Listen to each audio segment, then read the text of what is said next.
দিন প্রচার করা, দিন প্রচার, ধর্ম প্রচার। আর এই জবান দিয়ে যে আহ্বান, যে দাওয়াতটা প্রদান করা হয়, কেমন আহ্বান, কেমন দামি কথা। আমি বলি না, আমাদের রব্বে করিম আল্লাহ রাব্বুল আলামিন ব্যক্ত করে বলেছেন, ওয়ামান আহসানু কাওলাম মিম্মান দাআ ইলাল্লাহ ওয়া আমিলা সালিহান ওয়া ক্বালা ইন্নানী মিনাল মুসলিমিন। তার কথার চেয়ে উত্তম কথা আর কার হতে পারে যে আল্লাহর পথে মানুষকে ডাকে, আল্লাহর পথে দাওয়াত দেয়, নেক কাজ করে এবং বলে আমি মুসলমান। তো আমি মুসলমান এই বলা, এটার মানে কি? আমি আত্মসমর্পণকারী, আমি আল্লাহকে ছাড়া কাউকে মানবো না, শুধুমাত্র কেবলমাত্র আল্লাহকে মানবো। লা ইলাহা ইল্লাল্লাহু মুহাম্মাদুর রাসূলুল্লাহ।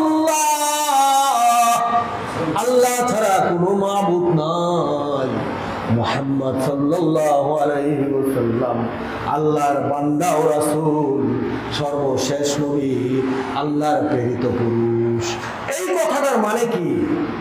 আমি দুনিয়ার কাউকে মানি না, আমি কাউকে ভালোবাসবো শুধুমাত্র আল্লাহর জন্য, কারো প্রতি শত্রুতা পোষণ করব শুধুমাত্র আল্লাহর জন্য।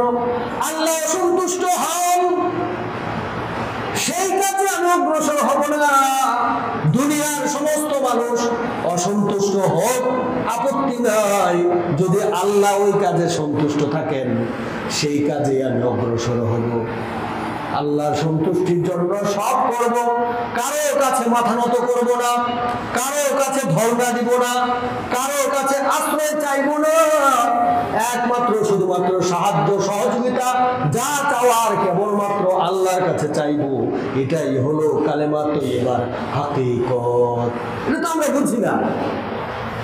লা ইলাহা ইল্লাল্লাহু মুহাম্মাদুর রাসূলুল্লাহ, লা ইলাহা ইল্লাল্লাহ সকল নবীর দাওয়াত ছিল। এটা দাওয়াত দিয়েছেন আল্লাহ ছাড়া কোনো মাবুদ নাই, আল্লাহ ছাড়া কোনো উপাস্য নাই, আল্লাহ ছাড়া কোনো আইনদাতা নাই, আল্লাহ ছাড়া কোনো বিধানদাতা নাই, আল্লাহ ছাড়া কোনো আইন প্রণেতা নাই।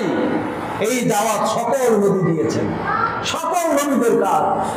আজ মুসলমান আরেকজন মুসলমান, তাকে আমরা দাওয়াত দেই। কি দাওয়াত দেই? ওই যে আল্লাহর হুকুম মানা, নবীর তরিকা মতো চলা, দুনিয়ায় শান্তি, আখিরাতের শান্তি। এই শান্তি সম্পর্কে এই সংক্রান্ত গুরুত্বপূর্ণ আলোচনা মসজিদে হচ্ছে। আপনি নগদ চলেন, কেমন মনে করেন এই কাজটা? এক শ্রেণীর মূর্খ গণ্ড, বুঝে না, নাদান, তারা এই কাজটাকে সমালোচনা করে। কেন?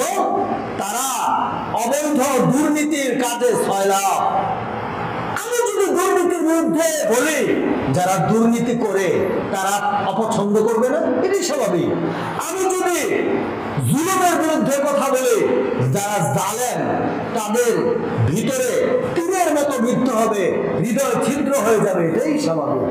এজন্যই তো যারা সুস্পষ্ট কথা বলে, যারা হক কথা বলে বলে বেড়ায়, তাদের ওই বাতিল শক্তি মাথাচাড়া দিয়ে উঠে তাদেরকে শাস্তি দেয়, তাদেরকে জেলখানায় নেয়, তাদেরকে কষ্ট নির্যাতনের স্টিম রুলার চালায়।